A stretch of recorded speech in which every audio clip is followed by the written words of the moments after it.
ఈరోజు అడుగుదామని ఉదయం నుండి 10 o'clock నుండి మొదలు పెడితే 2:30 గంటల వరకు ఇంచుమించు అంటే 4:30 గంటలు నిల్చుంటే కూడా ఆడబిడ్డలుగా మేము ముగ్గురం 4:30 గంటల అసెంబ్లీలో నిల్చుంటే కూడా కనీసం మైక్ ఇవ్వడానికి భయపడతా ఉన్నారు. ఎందుకంత భయం అండి ముఖ్యమంత్రి గారు? ఆడబిడ్డలకు మైక్ ఇస్తే వాస్తవమే మాట్లాడతారు. ఏది తిమ్మిని పంపించేసే శక్తి ఆడబిడ్డలకు ఉండదు. వాస్తవం మాట్లాడే ప్రయత్నమే చేస్తూ ఉంటాం. కానీ ఈరోజు మైక్ ఇవ్వడానికి నిజంగానే చరిత్రలో ఉండిపోతుంది.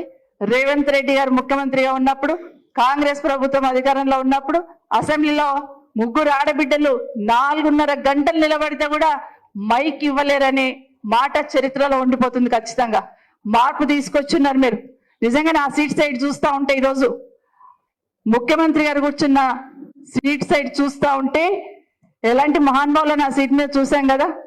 ఒక రాజశేఖర రెడ్డి గారిని చూసాం, చంద్రబాబు నాయుడు గారిని చూసాం, కేసీఆర్ గారిని చూస్తున్నాం, రోషయ్య గారిని చూసాం, కిరణ్ కుమార్ రెడ్డిని చూసాం. ఇంతమంది ముఖ్యమంత్రులను అక్కడ చూశాను కదా.